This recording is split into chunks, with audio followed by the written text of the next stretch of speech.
Assalamualaikum warahmatullahi wabarakatuh. Selamat sore dan salam sejahtera untuk kita semua.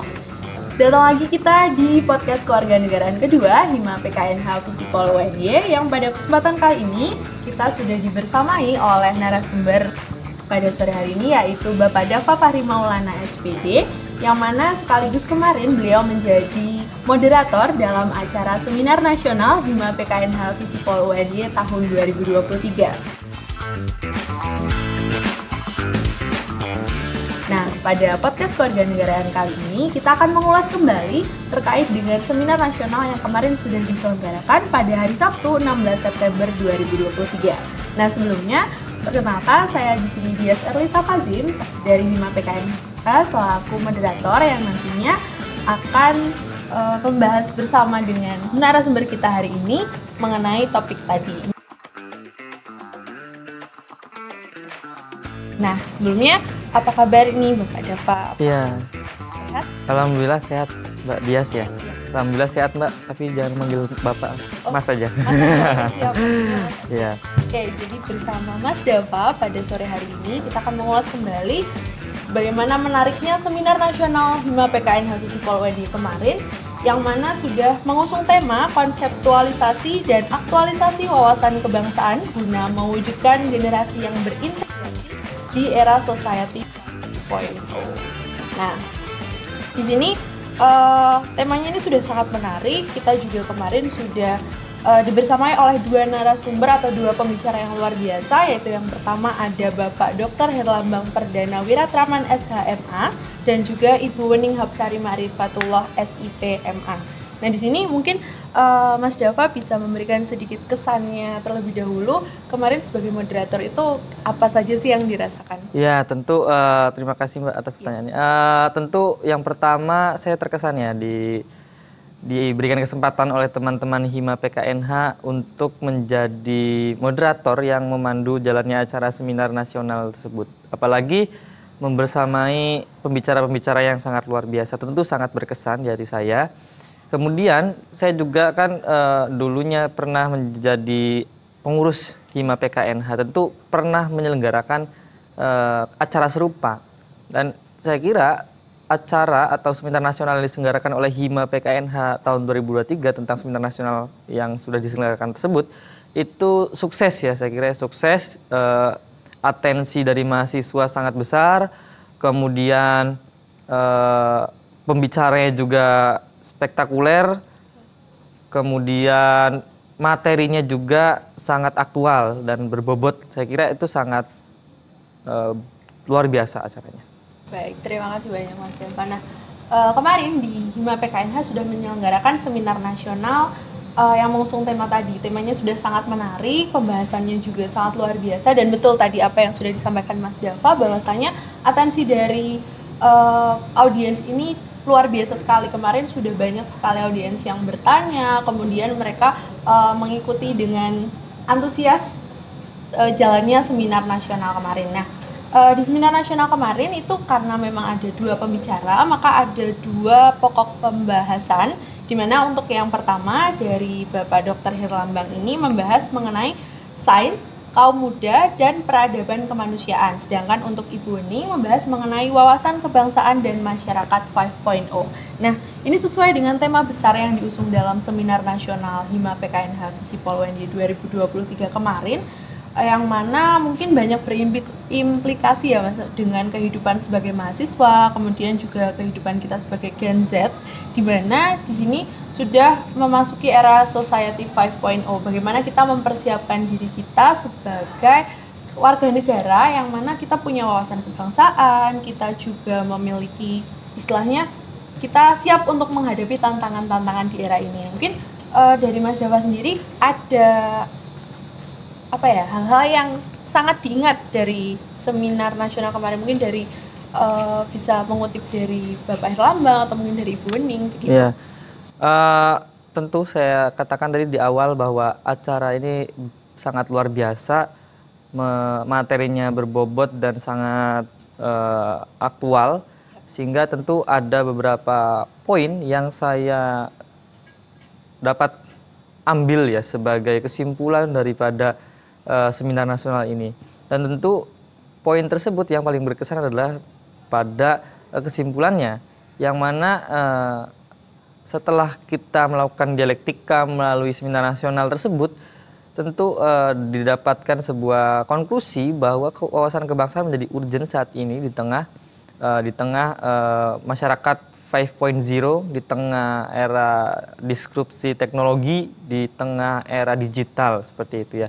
Jadi wawasan kebangsaan di tengah peradaban teknologi itu sangat penting dihadirkan wawasan kebangsaan.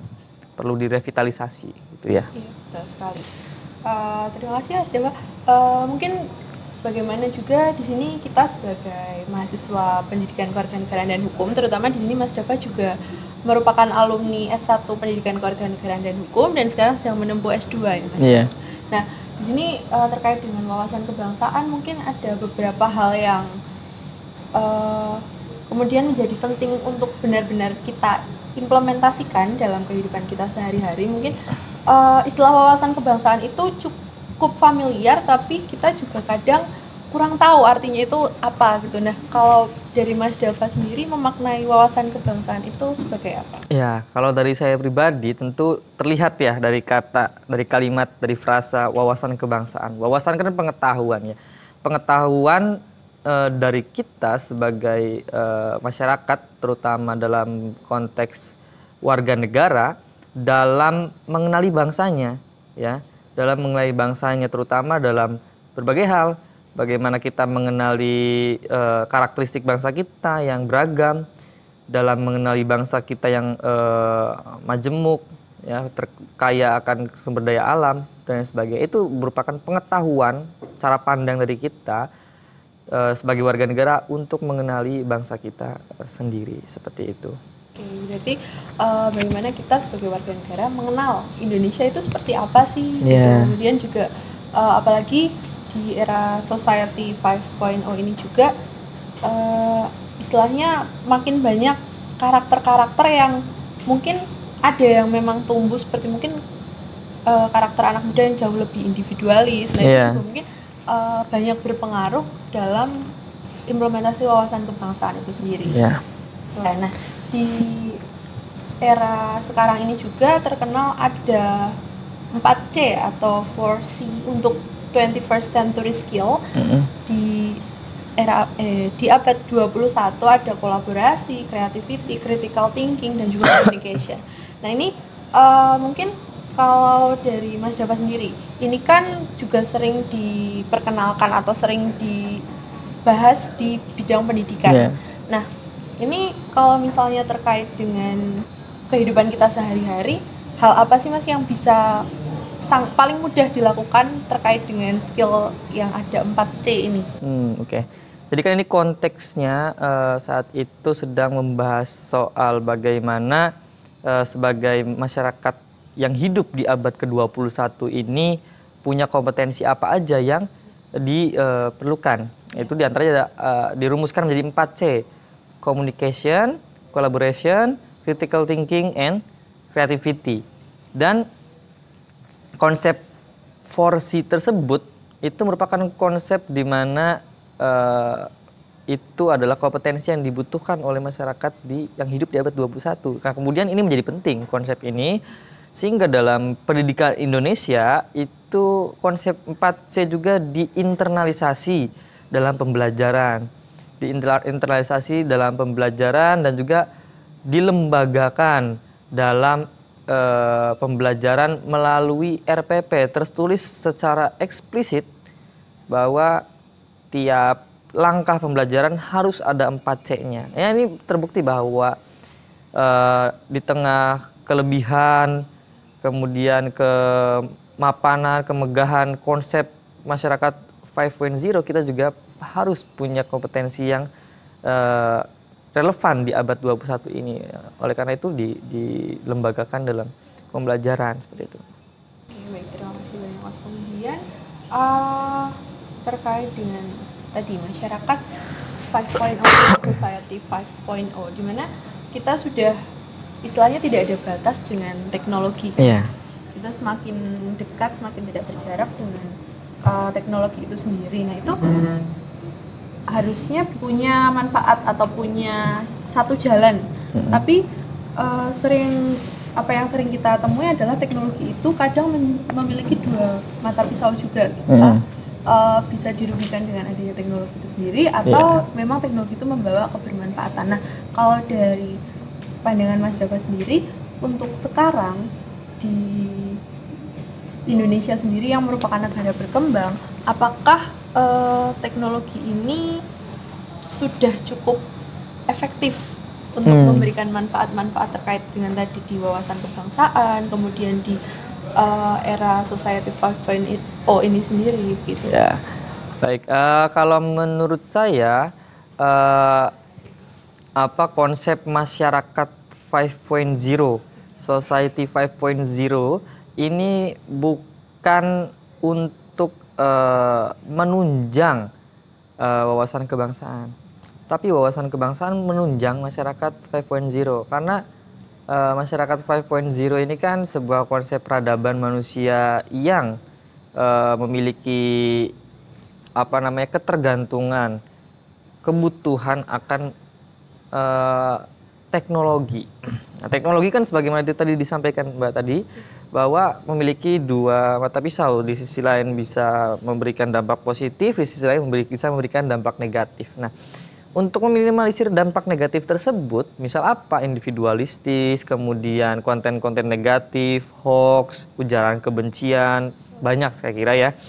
Dan dampak negatif tersebut bisa dihalau salah satunya dengan instrumen wawasan kebangsaan. Kalau wawasan kebangsaan tersebut menjadi instrumen, menjadi sebuah pedoman dalam kita menjalani kehidupan, ya maka akan tercapai masyarakat 5.0 ini dengan dampak positifnya tentu dan menghilangkan dampak negatifnya. Saya kira itu. Oke, berarti tadi base-nya kita sendiri itu di wawasan kebangsaannya, baru bagaimana teknologi itu menunjang implementasi atau realisasi dari wawasan kebangsaan tersebut di era Society 5.0. Oke, mungkin itu ya teman-teman terkait dengan Society 5.0 yang semakin marak kita dengar, bahwasanya masyarakat itu semakin dekat, masyarakat itu menjadi super cerdas dan semakin dekat dengan adanya teknologi.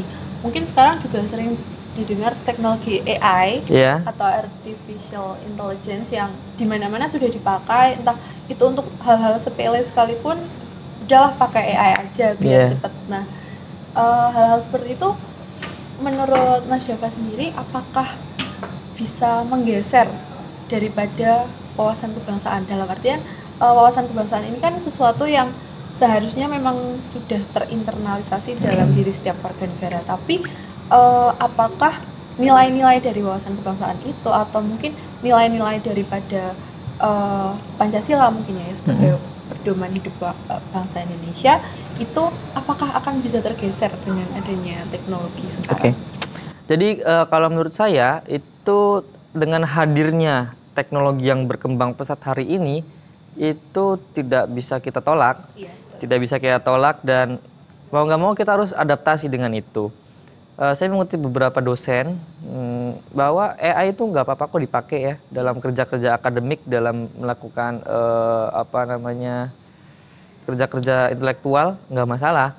Tapi kan caranya pemakaiannya seperti apa. Jadi kalau menurut saya dengan hadirnya teknologi ini sebenarnya tidak akan melunturkan wawasan kebangsaan, ya, tapi akan memberikan dampak yang positif terhadap konsep masyarakat 5.0. Nah, kemudian yang perlu diperkuat adalah soal dasar dari masyarakat ini mempunyai namanya wawasan kebangsaan gitu. Pendapat sekali dengan apa yang disampaikan oleh Mas Dava, bahwasanya teknologi ini kita tidak bisa menahan laju dari teknologi itu sendiri ya. Dan bagaimanapun kita juga tetap membutuhkan adanya teknologi, kemajuan teknologi yang semakin kesini ya itu akan tetap membantu kita bagaimanapun, karena juga dengan adanya teknologi kita jadi lebih leluasa dalam melakukan sesuatu, kita bisa menjangkau apa yang sebelumnya mungkin terkesan jauh, jaraknya juga menjadi lebih samar, kemudian juga kita bisa memanfaatkan teknologi itu sebagai mungkin teknologi lebih ke sosial media, mungkin dalam konteks sosial media itu juga kita bisa membawa massa lebih banyak, kita lebih mudah menjangkau publik, bagaimana kita bisa memberikan pengaruh-pengaruh yang positif, influence yang positif juga kepada teman-teman yang lain. Nah, contohnya di podcast kewarganegaraan ini kita bisa menjadi lebih dekat juga dengan teman-teman. Mungkin Betul. kita bisa menyapa juga teman-teman di sini melalui podcast kewarganegaraan ini. Jadi ini salah satu bentuk pemanfaatan teknologi yang mungkin bisa diterapkan di lini kehidupan yang lain. Nah, di sini kemarin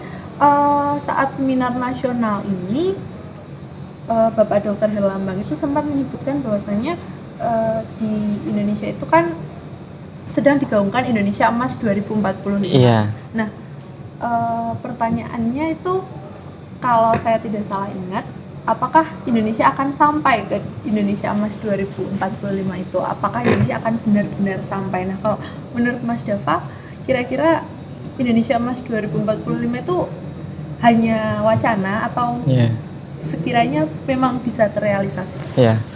Jadi ini kan konsep Indonesia Emas 2045 itu kan sebuah konsep yang diusung oleh bangsa Indonesia ya, untuk mempersiapkan, menyukseskan ulang tahun Indonesia ke-100, sekaligus untuk memanfaatkan bonus demografi, itu ya. Tentu dalam melihat Indonesia Emas 2045 ini tidak bisa tertuju pada salah satu bidang aja, tapi ada banyak ya. Indonesia Emas dalam hal pendidikan, Indonesia Emas dalam hal kesehatan, kemudian Indonesia Emas dalam hal teknologi, dan yang kemarin dibahas adalah soal seputar teknologi ya, karena berkaitan dengan masyarakat 5.0. Dan tentu untuk menggapai hal tersebut diperlukan komitmen dari bangsa Indonesia untuk digitalisasi seluruh arus kehidupan bangsa, dimulai dari digitalisasi pemerintahan, digitalisasi dalam perguruan tinggi, pendidikan, dan tentu melindungi hak-hak dasar soal digital, perlindungan data pribadi, kemudian hak untuk tidak didoxing dan lain sebagainya. Nah kan ini tentu masih menjadi proses yang dilalui oleh bangsa Indonesia saat ini, di mana dasar-dasar hukum pelindungan hak-hak digital juga masih proses untuk diimplementasikan. Dan tentu dengan adanya komitmen dari bangsa Indonesia untuk peduli terhadap digital, seputar digital, itu akan tercapai Indonesia Emas 2045 dalam bidang teknologi dan juga digital. Kira-kira seperti itu. Dan untuk bidang-bidang lainnya saya kira itu beda. Nanti akan ada pembahasan yang lebih lama lagi gitu. Oke, terima kasih Pak. Terkait dengan Indonesia Emas 2045 itu tadi, mungkin kita akan sama-sama menyaksikan bagaimana Indonesia merayakan ulang tahunnya yang ke-100. Nanti kita akan melihat kira-kira seperti apa bangsa Indonesia di masa itu. Apakah kita sebagai generasi Z atau Gen Z ini akan benar-benar bisa merealisasikan apa yang sudah dicita-citakan sejak sekarang, atau kita akan menemui hal-hal yang lain. Tapi kita sama-sama mengusahakan untuk hal tersebut. Mungkin kita bisa istilahnya memulai ya dari sekarang, walaupun menggaungkannya itu sudah cukup lama, tapi tidak ada kata terlambat untuk memulai hal-hal positif, terutama di bidang nasionalisme di sini mungkin ya, terkait dengan bangsa Indonesia, bagaimana kita menjaga bangsa Indonesia dari bangsa kita sendiri agar Indonesia Emas 2045 itu tadi bisa benar-benar tercapai. Nah, ini kemudian kita ada sedikit catatan reflektif menuju Society 5.0 yang dikemukakan oleh Bapak Dr. Herlambang kemarin. Di sini mungkin terdapat beberapa hal yang cukup penting. Ada terkait yang pertama adalah situasi pendangkalan informasi, represi, dan politik hukum manipulasi, di mana ini berkaitan dengan masifnya teknologi digital yang berpotensi besar disalahgunakan untuk menopang kepentingan politik ekonomi yang melahirkan hal-hal tadi. Nah, di sini mungkin terkait dengan pendangkalan informasi, kemudian represi dan politik hukum manipulasi ini sebenarnya sudah banyak terjadi ya, Mas? Iya. Sudah banyak kasus-kasus yang kita dengar sekarang ini terkait dengan hal-hal tadi. Nah, kalau kita sebagai masyarakat awam mungkin ya Mas, terutama mungkin kita tidak punya yang namanya kuasa yang besar atau bagaimana, kita sebagai masyarakat awam, apakah ada nggak sih Mas hal yang bisa kita lakukan untuk itu, entah itu untuk sekedar menyuarakan atau kita bahkan bisa bikin perubahan gitu. Iya. Ya, untuk catatan ini saya kira saya pendapat dengan Pak Herlambang ya, bahwa saat ini kondisi kondisi soal hukum dan digital teknologi di Indonesia ini dalam tahapan yang kita perlu evaluasi. Banyak saya kira ya, seperti yang dikatakan tadi soal situasi pendangkalan informasi, buzzer itu contoh nyatanya, di mana buzzer beberapa kali dalam beberapa kesempatan hal-hal yang sedang ramai itu seringkali membelokkan fakta, menyembunyikan fakta dan menyampaikan sebaliknya. Kira-kira seperti itu. Kemudian represi secara digital melalui UU ITE saya kira banyak dapat dilihat di berita media massa, sangat dapat kita telusuri di dunia maya bagaimana UU ITE ini memang harus mendapatkan catatan. Seringkali kan dalam kasus-kasus berbagai hal, kasus apapun itu ya, ketika kita melaporkan kemudian dilaporkan balik. Nah, dilaporkan balik dengan menggunakan dasar hukum UU ITE. Nah, itu kan menjadi sebuah hal lumrah yang terjadi sekarang. Nah, itu kan tidak baik bagi demokrasi ya. UU ITE ini menjadi saat ini normalisasi dalam tindakan-tindakan pelanggaran hukum, gertak si pelapor. Nah, itu kan bisa terjadi seperti itu kan, sangat harus diberikan evaluasi. Dan saya kira banyak sekali bagaimana situasi-situasi mengenai hukum perlindungan digital saat ini ya. Saya sependapat dengan Pak Herlambang tadi itu. Oke, memang terima kasih sebelumnya Mas Joko. Terkait dengan hal-hal tadi seperti situasi pendangkalan informasi, represi dan juga manipulasi yang terjadi dengan adanya teknologi itu selain marak terjadi juga sangat dekat dengan kita. Bisa saja kita yang terkena hal-hal tersebut, kita bisa saja menemui hal-hal tersebut, apalagi ketika kita mungkin memakai sosial media, bisa saja kita nge-tweet apa gitu. Nah, itu nanti kita yang diserang balik. Nah, itu kan sering banget terjadi ketika misal ada salah satu tweet yang cukup sensitif, langsung ada komen yang muncul terkait dengan ada tukang bakso di depan bawah HT. Nah, itu hal-hal seperti itu yang semakin dekat dengan kita, yang entah kenapa itu juga semakin dinormalisasi sekarang. Itu kita juga tidak punya istilahnya, kita tidak punya kuasa untuk melawan hal-hal kondisi tersebut. Ketika apalagi pelakunya adalah pemerintah, ketika pemerintah dalam artian oknum-oknum pemerintah yang mereka punya kuasa atau mereka punya kepentingan yang harus mereka lindungi, kemudian mereka membatasi atau mereka merepresi hak-hak kita yang sebenarnya kita punya hak untuk menyuarakan pendapat kita, apalagi di Indonesia yang merupakan negara demokrasi. Nah, ketika kondisi-kondisi tersebut terjadi, itu juga sebenarnya malah justru menjadi hal yang melawan daripada wawasan kebangsaan yang seharusnya kita miliki. Padahal kan terkait dengan wawasan kebangsaan itu tidak hanya terbatas pada warga negara sipil atau warga sipil saja, tapi semua lapisan masyarakat, kemudian juga semua komponen yang ada di suatu negara, entah itu pemerintah, entah itu mereka-mereka yang punya kuasa ya Mas istilahnya. Nah, nggak hanya terbatas pada kita-kita aja. Nah, hal-hal tersebut yang semakin marak terjadi itu yang semakin ditakutkan ketika nantinya kita tidak punya ruang lagi untuk menyuarakan keresahan-keresahan kita. Iya. Mungkin Terkait dengan catatan reflektif tadi itu yang pertama, kemudian ada beberapa catatan lagi baik terkait dengan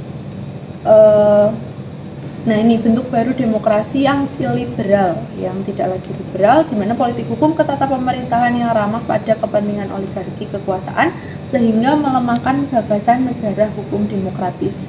Nah ini juga terjadi di Indonesia, di mana negara Indonesia yang seharusnya negara demokrasi. Iya. Ya mas. Oke. Terjadi. Katanya. Ya kita lihat sama-sama. Kemudian, nah ini selanjutnya terkait dengan digital citizenship yang dikemukakan oleh Ibu Wening. Yeah. Ibu Wening ini juga menyampaikan adanya tantangan terkait dengan masyarakat 5.0, ada terkait dengan pembangunan dan pemerataan infrastruktur, kemudian kompetensi pemangku kepentingan dan juga kesiapan masyarakat atau gegar budaya. Nah ini mungkin poin yang terakhir yang terkait dengan kesiapan masyarakat atau gegar budaya ini yang cukup menarik kalau dari Mas Dava sendiri terkait dengan gegar budaya itu contohnya seperti apa? Baik, ini cukup menarik ya saya kira apa yang disampaikan oleh Ibu Wening. Bu Wening ini kan perbedaan antara materi yang disampaikan oleh Pak Herlambang dan juga Bu Wening kan kalau saya maknai kalau Pak Herlambang lebih kepada ilmu pengetahuan. Ilmu pengetahuan dan wawasan kebangsaan. Kalau Ibu Wening ini menyampaikan lebih kepada wawasan kebangsaan dan teknologi. Nah, sehingga ditawarkan konsep yang menarik dalam diskursus tersebut, dalam seminar nasional tersebut kan disampaikan bahwa ada konsep yang namanya kewarganegaraan digital. Nah, kewarganegaraan digital ini konsep yang menarik dalam diskursus ilmu kewarganegaraan ya. Kalau di S1 saya kira belum dapat. Jadi kewarganegaraan itu spektrumnya sangat banyak sekali. Kewarganegaraan tidak hanya dimaknai sebagai status hukum dari warga negara, di mana WNI atau WNA bukan seperti itu saja, tapi kewarganegaraan lebih luas daripada itu. Itu sebuah konsep yang menjelaskan bagaimana hubungan antara warga negara dan negara dalam konteks politik. Nah, gitu. Jadi ada konsep yang namanya kewarganegaraan digital. Kewarganegaraan digital merupakan suatu konsep kewarganegaraan yang memang menjadi diskursus aktual juga saat ini. Bagaimana tentu di era 4.0 dan 5.0 konsep kewarganegaraan digital ini menjadi konsep yang harus diusung oleh sebuah negara untuk mempersiapkan warga negara yang memiliki pengetahuan, keterampilan, sikap, kemudian partisipasi yang berkaitan dengan digital. Dan tentu dalam menyiapkan konsep kewarganegaraan digital ada beberapa tantangan. Dan yang disampaikan tadi Mbak Dias bahwa Bu Wening saat itu menyampaikan salah satu tantangannya adalah kesiapan masyarakatnya. Nah, di mana kesiapan masyarakat ini menjadi salah satu faktor internal ya, kalau saya maknainya. Faktor internal daripada tantangan dalam konsep kewarganegaraan digital. Dan kesiapan masyarakat ini ya harus diintervensi oleh negara. Negara harus memberikan kebijakan, program, aturan soal penyiapan masyarakat menjadi siap akan digitalisasi. Kira-kira seperti itu. Oke, baik, terima kasih. Ya, jadi tadi sudah sekaligus diberikan pengantar juga oleh Mas Dava terkait dengan kewarganegaraan digital. Yeah. Nah, kewarganegaraan digital itu juga berkaitan dengan bagaimana kita menghadapi era sekarang ini, Society 5.0, yang mana lebih dekat dengan teknologi, dengan digitalisasi, apa-apa itu serba digital, kita sudah bisa memanfaatkannya lewat smartphone, semuanya one way, pakai satu akses saja, udah langsung bisa mengakses semuanya. Nah, termasuk di sini kewarganegaraan digital, yang mana tadi sudah disampaikan bahwasanya kewarganegaraan itu tidak terbatas hanya pada istilah saya WNI, lalu ada WNA, kemudian hal-hal terkait dengan itu, tapi cukup luas atau bahkan mungkin sangat luas konteksnya. Nah, di sini dari tantangan-tantangan tadi yang ada 3 itu tadi mungkin yang sudah dikemukakan, ada pembangunan dan pemerataan infrastruktur, kemudian kompetensi pemangku kepentingan dan juga kesiapan masyarakat atau keluarga budaya ini saling berkaitan, saling mempengaruhi juga satu sama lain. Bagaimana di dalamnya itu memerlukan kerjasama kurang lebih ya antara pemerintah dan juga masyarakat itu sendiri. Kita saling bahu-membahu untuk bisa menghadapi atau bisa mempersiapkan diri kita semua dalam era sekarang yang semakin istilahnya semakin modern, semakin urban, semakin dekat dengan hal-hal yang tidak kita bayangkan sebelumnya. Mungkin kita sebelumnya juga tidak bisa membayangkan Indonesia akan seperti sekarang, atau sekarang muncul juga istilah e-government dan sebagainya. Itu juga salah satu bagian dari hal-hal kewarganegaraan digital. Nah, terkait dengan kewarganegaraan digital tadi, di masyarakat 5.0 yang dekat dengan teknologi ini juga kita membutuhkan hal-hal seperti mungkin memanusiakan peradaban. Nah, di sini ada satu poin memanusiakan peradaban, yang mana sikap-sikap tadi mungkin sempat disebutkan bahwasanya di era sekarang ini kan lebih individualis ya, lebih banyak mengutamakan kita butuhnya apa, ya kita hanya mencari tentang itu. Nah, padahal di sini kita perlu memanusiakan adanya peradaban, yang mana satu peradaban itu pasti melibatkan banyak sekali orang.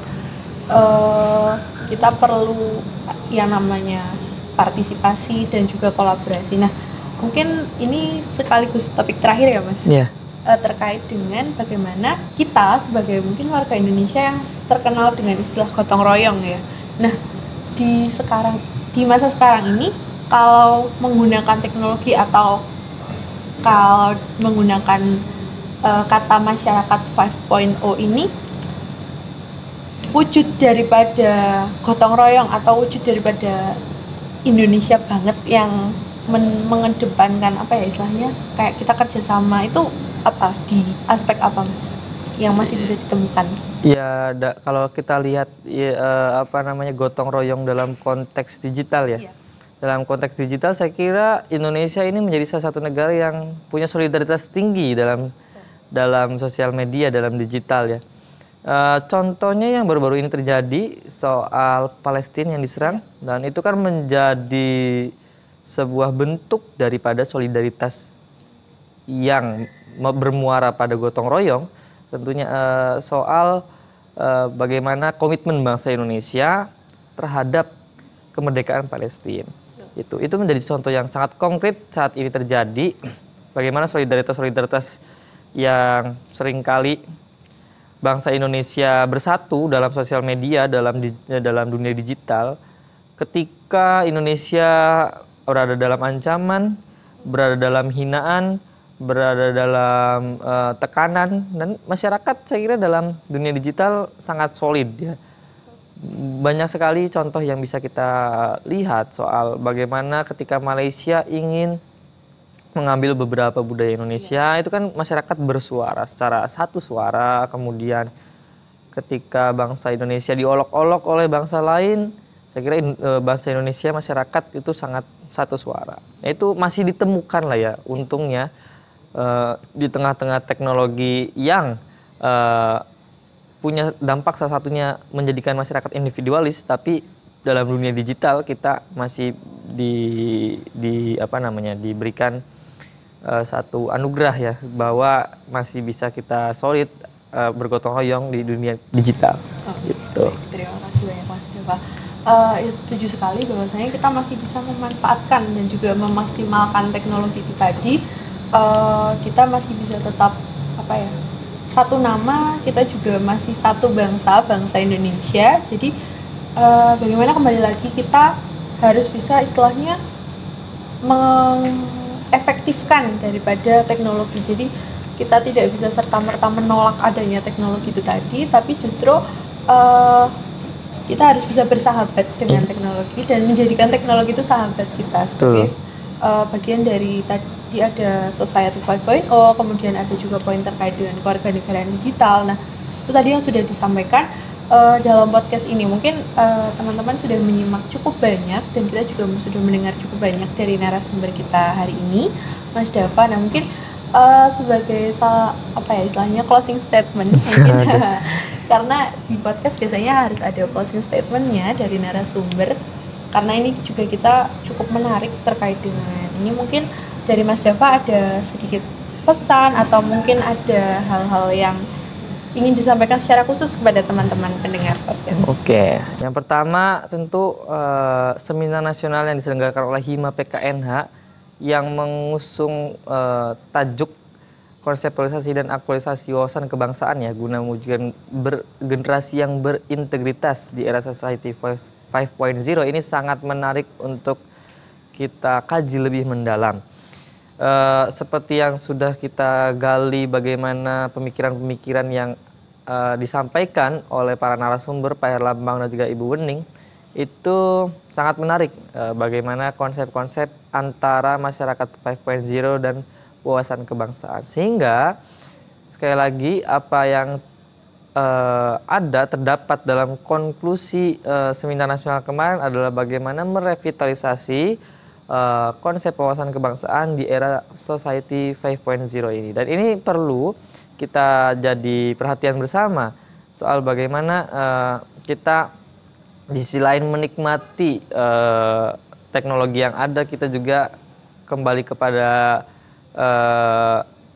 dasar yang kita miliki sebagai warga negara Indonesia. Jadi kita harus punya wawasan terhadap bangsa Indonesia tersendiri. Sehingga dengan kita paham, dengan kita memiliki wawasan kebangsaan, ya tentu kita akan bisa mendorong bangsa Indonesia menjadi bangsa Society 5.0, bangsa yang memiliki kompetensi digital dan lain sebagainya. Semoga yang terakhir Hima PKNH semakin berjaya ya, dan di seminar nasional selanjutnya bisa menghadirkan pemikiran diskursus yang lebih menarik lagi dengan tema-tema yang aktual dan menyesuaikan dengan perkembangan zaman, dan semoga sukses selalu. Amin. Terima kasih banyak Mas Dava untuk tadi ada pesan, ada doanya juga. Nah mungkin kita bertemu di seminar nasional tahun depan. Ini Mas Dava bukan sebagai moderator tapi sebagai pembicara. Kita bertemu lagi di lain kesempatan di hal yang baru besok dengan mungkin topik-topik yang baru yang jauh lebih menarik. Nah begitu juga di podcast Kewarganegaraan ini, karena kita sudah sampai di penghujung podcast Kewarganegaraan yang kedua. Saya mungkin sebagai moderator pamit undur diri. Mohon maaf apabila ada hal-hal yang mungkin kurang berkenan disampaikan, dan juga terima kasih kepada teman-teman yang sudah menyimak podcast Kewarganegaraan kedua, dan tidak lupa juga kepada Mas Dava pastinya sebagai narasumber yang sudah sangat luar biasa menemani teman-teman di podcast Kewarganegaraan kedua ini dengan topik yang sangat luar biasa yang seharusnya bisa menjadi bahan refleksi kita semua sebagai generasi Z atau generasi penerus bangsa, istilahnya seperti itu ya. Jadi kita semua sama-sama belajar, kita semua sama-sama memulai untuk hal-hal positif demi bangsa Indonesia ke depannya. Mungkin seperti itu untuk podcast Kewarganegaraan kali ini. Sampai jumpa di podcast Kewarganegaraan selanjutnya, yaitu podcast Kewarganegaraan ketiga. Nah, pokoknya dinantikan terus. Bisa juga nanti kita ketemu di seminar nasional Hima PKNH tahun depan atau di acara-acara yang diskusi-diskusi semacamnya ya Mas. Nanti ada Mas Dava lagi. Nah itu, sampai jumpa dan terima kasih. Wassalamualaikum warahmatullahi wabarakatuh. Waalaikumsalam warahmatullahi wabarakatuh.